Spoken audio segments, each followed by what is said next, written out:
Marcus Chen pressed his fork into the synthetic protein cube, watching it compress and spring back with the enthusiasm of processed cardboard. The observation deck of station Kepler 442 stretched around him in magnificent solitude, its transparent, aluminum walls offering a breathtaking view of the gas giant below and the star field beyond. Most crew members preferred the communal mess hall, but Marcus had always found peace in eating alone while watching the cosmos turn. 3 years into his assignment as the station's xenobiology specialist, he had perfected this ritual. Same table, same view, same disappointing meal. The routine comforted him in a universe that seemed increasingly hostile to human expansion. He was halfway through his regulation dinner when the airlock hissed. Marcus looked up, expecting to see Lieutenant Rodriguez or Dr. Patel coming to disturb his solitude with reports or small talk. Instead, he froze with his fork halfway to his mouth. The being that emerged stood nearly 8 feet tall, covered in what appeared to be chitinous plates that shifted from deep purple to silver, depending on the angle of the light. 4 arms moved, with fluid grace, while compound eyes that reminded him of cut gems surveyed the observation deck. Most unsettling of all, the creature carried what was unmistakably a meal tray. "I apologize for the intrusion," the being said in perfect, albeit oddly harmonized English. "I was informed this area was suitable for consumption activities." Marcus stared. In 3 years on a frontier station, he had cataloged 17 different alien species that occasionally visited for trade or diplomatic purposes. He had never seen anything like this creature, and more importantly, none of them had ever shown interest in human dining customs. Yes, it's suitable," Marcus managed, gesturing to the empty tables around him. "Please, sit wherever you'd like." The being moved with surprising delicacy for its size, selecting a table 2 spots away from Marcus. It carefully placed its tray down, revealing what appeared to be geometric shapes in various colors that pulsed with their own internal light.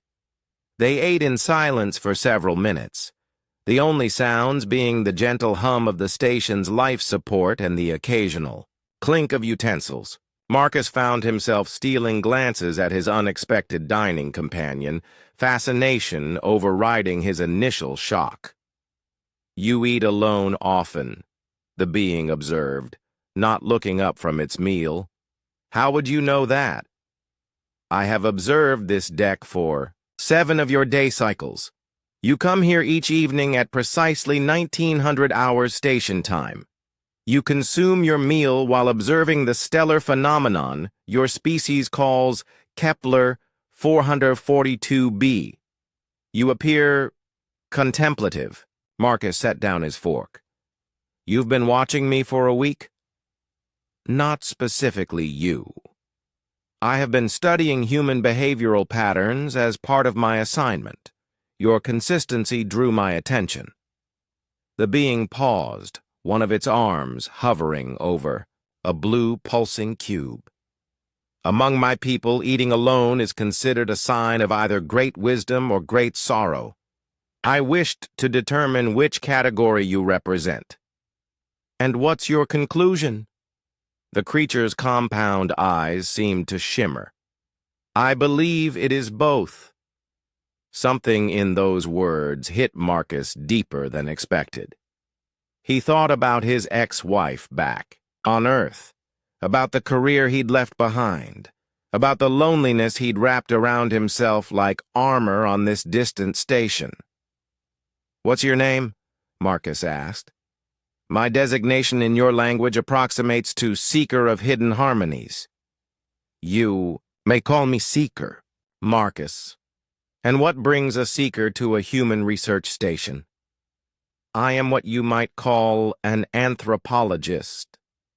My people, the Zenthai, have observed human expansion with great interest.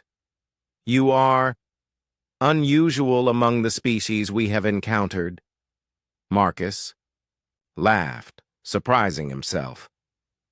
Unusual how? We're probably the most boring species in the galaxy.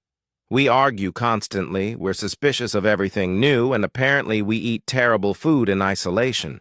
Seeker's chitinous plates shifted to a warmer golden hue. That is precisely what makes you fascinating. Most species, when they achieve interstellar capability, either become aggressive expansionists or withdraw into isolation. Humans do both, simultaneously. You establish research stations in dangerous territories, but you come alone to contemplate the cosmos. You reach toward the stars while remaining deeply connected to your individual inner worlds. That sounds like a polite way of saying we're contradictory. No, Seeker said firmly. It means you are complex. Complexity is rare in the universe. Marcus Chen. Most civilizations optimize themselves toward singular purposes. The Gorthai seek only efficiency. The Veltar pursue pure knowledge. The Makthgol desire conquest above all else. Marcus found himself leaning forward. And humans? Humans seek everything, often simultaneously. You want efficiency and beauty, knowledge and mystery, peace and adventure. You eat alone while yearning for connection. You study distant worlds while missing your home planet. This makes you unpredictable, which most species find uncomfortable. But not your people. Seeker's plates shifted again, this time to a deep, rich blue. My people believe that unpredictability is the source of all growth in the universe. When we learned that humans had established research stations on the edge of known space, we knew we had to study you more closely. Marcus looked out at the gas giant rotating slowly beneath them, its storms creating patterns that would never repeat exactly the same way twice. So you've been watching us to understand our contradictions? To understand your potential, Seeker corrected. Every other species we have encountered reached a plateau in their development. They became what they became and stopped growing. But humans continue to surprise us. They return to their meals, but the silence felt different now, companionable, rather than isolated. Marcus found himself studying Seeker's methodical eating patterns, noting how the being seemed to savor each geometric shape, taking time to appreciate its individual properties before moving to the next. "Seeker," Marcus said finally, "would you like to eat here again tomorrow?" The alien's compound eyes turned toward him, reflecting the starlight streaming through the observation windows. "I would find that acceptable." Marcus smiled, realizing that for the first time in months, he was looking forward to dinner. Perhaps being unpredictable wasn't such a bad thing after all. As they finished their meals and prepared to leave, Seeker paused at the airlock. "Marcus Chen, may I ask you something?" "Of course. When you eat alone and watch the stars, what do you think about?" Marcus considered the question seriously.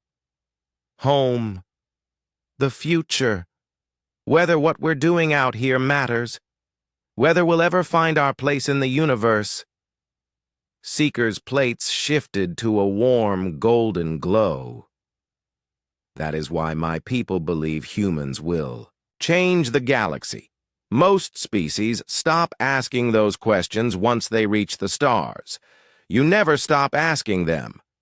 The next evening, Marcus arrived at the observation deck at exactly 1900 hours station time.